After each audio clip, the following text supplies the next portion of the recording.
told you people. First one's free. Then what I say? I said I will shut that shit down. No exceptions. Now, I don't know what kind of lying assholes you've been dealing with, but I'm a man of my word. First impressions are important.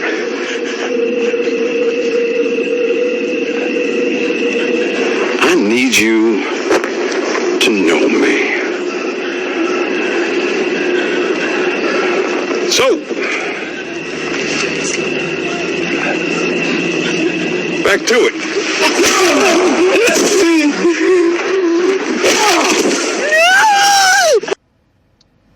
I love this intro, man. In case you don't know why that intro is here, let me explain it to you. Now, anybody who watches The Walking Dead knows that scene. They know that scene is embedded in their mind perfectly. But the psychological meaning for me in debating with white people on different political videos here on YouTube,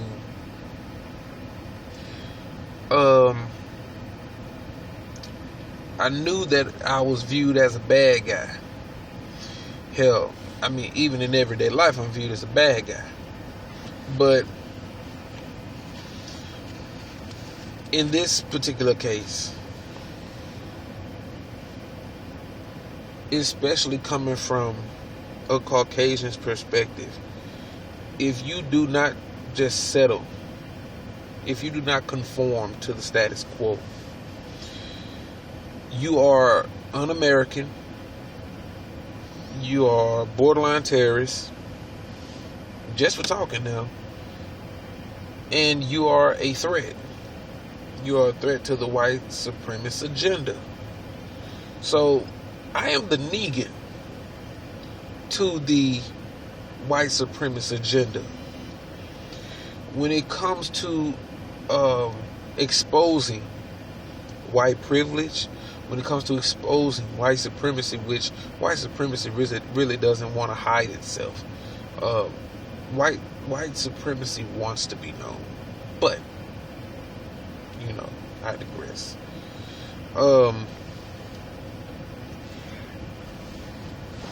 These things have to be exposed. And every time that I expose it, with every single sentence, with every single period at the end of those sentences, is a Negan swing. Now, if you have not seen The Walking Dead and you do not know what I'm talking about, I suggest you look up, Google this. Negan kills Glenn and Abraham. Now, it's the Glenn death that was the most significant. That's the intro. Now, the outro is after he had beaten Glenn to a pulp. And that's why it's at the end of this video. Because I feel that I have done the work necessary to apply the hurting of exposing white privilege. These videos are specifically for racist white people. I don't hate white people. I do follow some of the teachings of Khalid Muhammad. I do. Faithfully. But when it comes to hating white people, I just can't hate all of them, because there are some John Browns in there. We need to keep some of those John Browns. But for those racists, those who want to be racist, those white people who came to the conclusion that I'm sick of this white guilt, and I know that I'm not racist, but I'm not gonna shuck and jive for these Negroes. I'm talking directly to you. I'm talking to you. I'm talking to those white people who, not saying that I want you to shuck and jive now, but your inability to understand our position. Your inability, or your ability to not want to overstand. Okay? You don't want to overstand. You want us to conform to the status quo. And we will not be quiet. This is why we do this. Okay? So, getting straight into this. Let's see. I wasted 5 minutes of your time. And I apologize. So, getting straight into this. Federal Housing Administration. We're talking about Homeland Insecurity. FHA. Federal Housing Administration. Now, let's see what we got here. Okay. It is the largest insurer of mortgages in the world, insuring over 34 million properties since its inception in 1934. Mind you, I believe that the Great Depression was just getting over with. Let me look that up. So yeah, the Great Depression ended in 1939. So their inception was in 1934. Where the hell did they get the money from? I mean, think about this. But from the outset, the FHA set itself up as the protector of the all-white neighborhood. Listen.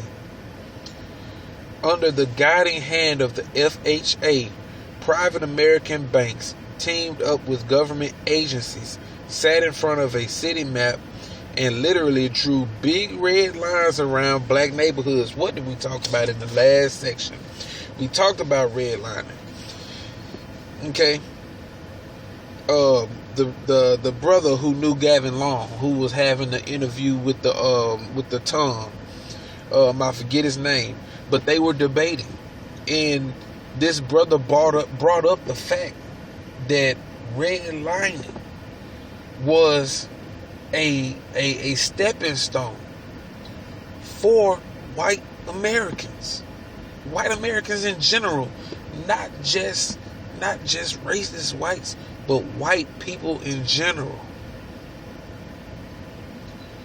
Okay, this is documented. This is documented and there's evidence. Okay, this isn't something that we're just throwing at white people. Okay, around black neighborhoods, separating those communities from white areas, refusing mortgages, home insurance, financing, and loans to everyone who lived inside. A practice called redlining. Okay. Of the 350,000 new homes built with FHA loans in Northern California between 1946 and 1960. Now, the Great Depression is well over with by now. We're talking about 7 years out of the hole. Only 100 went to blacks. Peep this out now. Now, this is what Malcolm X was talking about.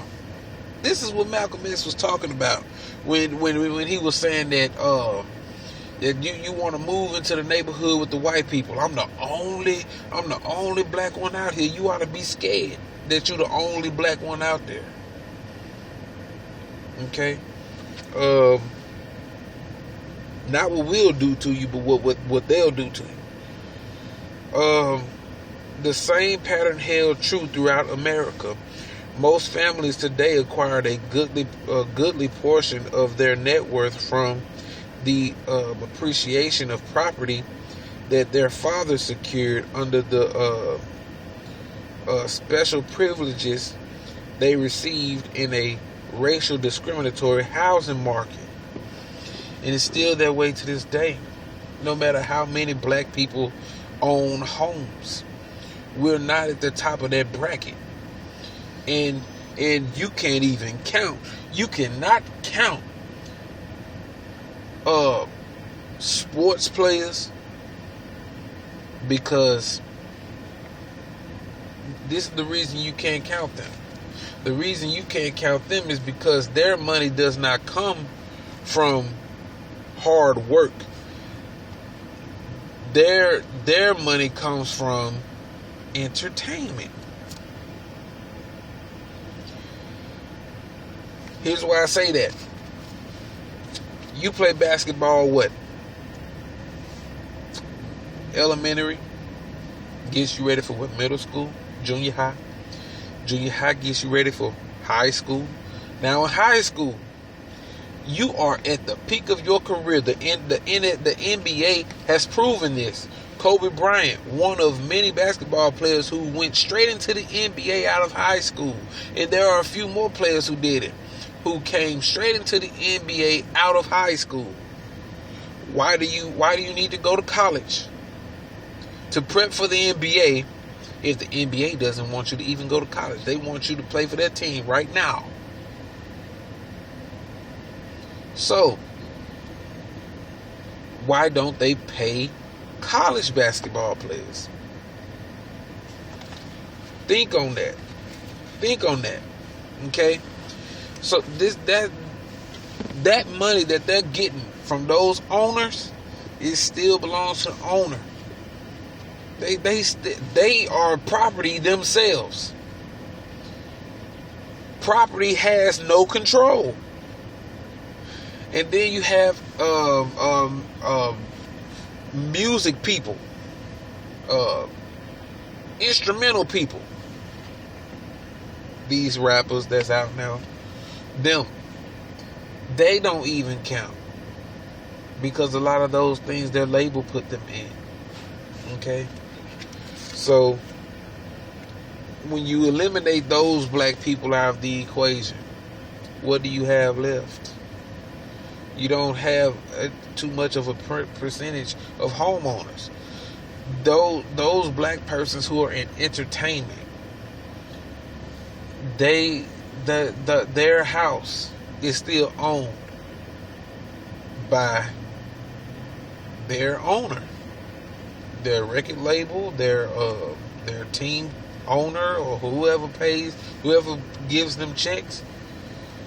Just because they bought the house doesn't make them the homeowner. You know what I'm saying?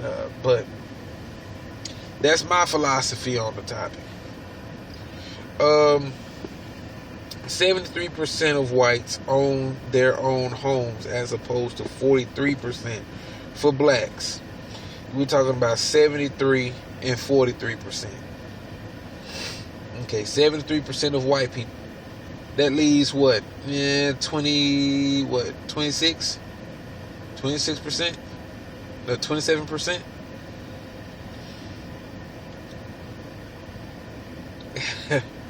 Only 43% of blacks own homes. Further, the tax deductions available to homeowners make owning a home less expensive than renting.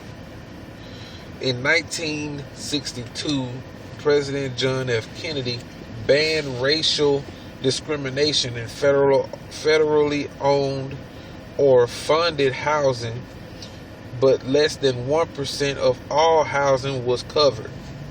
In 1964, Civil Rights Act banned discrimination, but less than 20% of new housing was covered.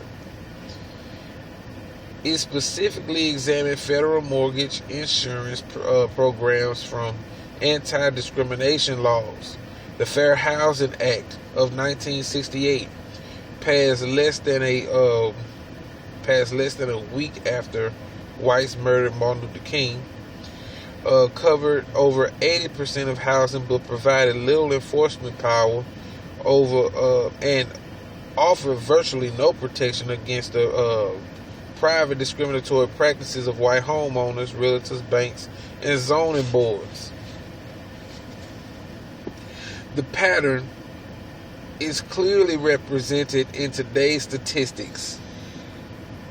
Whites are offered more choices in housing. Up to 90% of housing units shown to whites are not offered as options to blacks.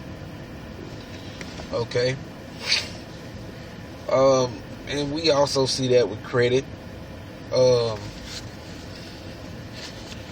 Matter of fact, black people, we don't have good credit until we're almost great grandparents. And this is why it's important for us to leave something for our seed. Like right now, the best thing that we can leave for our seed is credit. Okay? We really can't save the way that we want to, is, those of us who live check to check, we can't really just save, because we always have to go into that savings, for other things. But the best thing for us to leave right now, if we want to play the game, okay, if we want to continue to be economically, financially dependent on our oppressor, we have to play the game. And the game right now, the biggest game right now, is credit. They respect credit. They respect your credit before they respect your race. Okay. Where are we?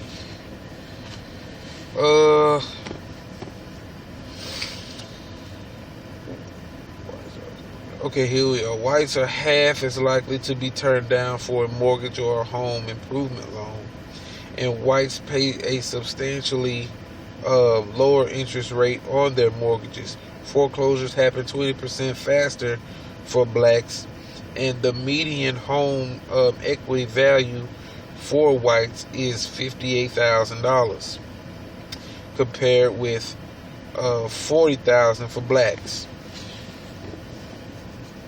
Redlining kept blacks from the wealth building benefits of home ownership and made them easy prey for the predatory bottom feeders of the economy. Read this again. Redlining kept blacks from the wealth building benefits of home ownership. Think about this. Think about it. If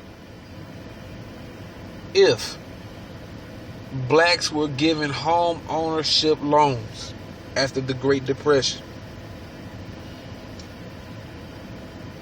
would society for black people be the same as it is now?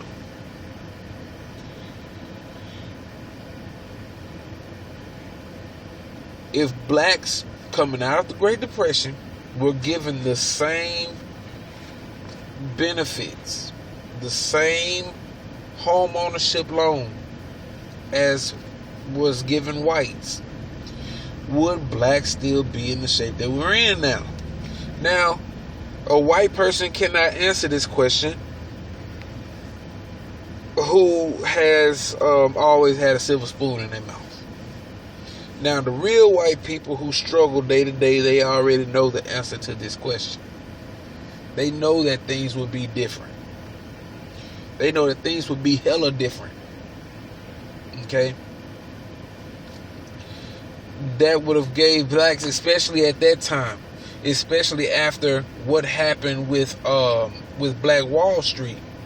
You bombed the city, and here you had the chance to redeem yourself. This sounds like the video I just did concerning the black woman who was running for mayor in Ferguson. Ferguson had a chance to redeem itself. Ferguson had a chance to redeem itself, and it didn't take it. Here, America had a chance to redeem itself by giving they had a chance of giving black people home ownership loans, thus reestablishing themselves economically in the white racist supremacist game.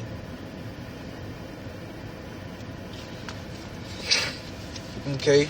And this is why it's important for us not to depend on our enemy for anything. We cannot depend on our oppressor for anything. Okay? The check cashing businesses and pawn shops, the payday lenders, the subprime mortgage brokers, the government lotteries, the and armor recruiters, credit card scams, rent to own, stores that prey on the working poor, and for course the foreclosure land sharks, and of course the foreclosure land sharks. All these legal racketeers provide a potent revenue stream for white enrichment while draining what is left of black wealth. And that also touches on forced consumerism and economic dependency. That part, I believe that's part 25 that I touched on in my How White Folks Got So Rich series. We can't continue to be economically dependent. We have to be economically, financial, independent of our oppressor. I'm gonna keep repeating that until I'm dead, until it happens. So I just want to read this last portion before I end this video. Redlining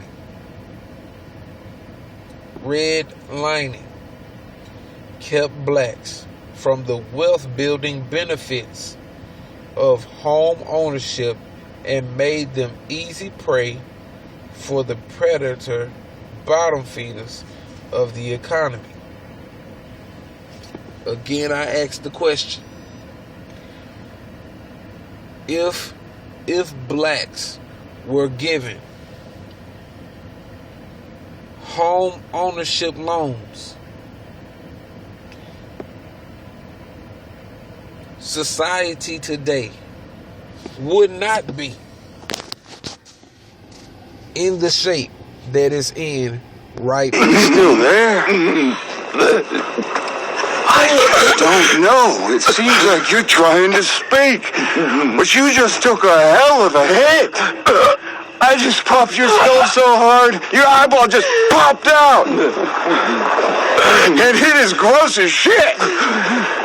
Yeah, I'll find you.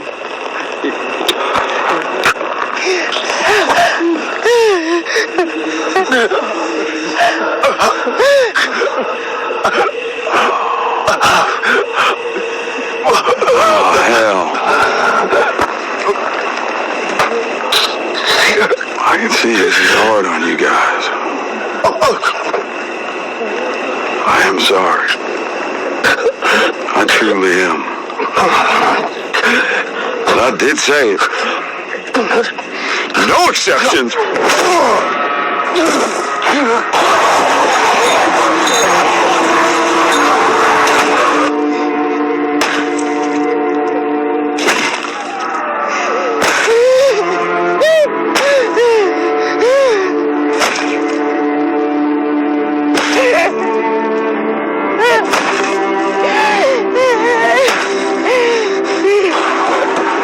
You bunch of pussy.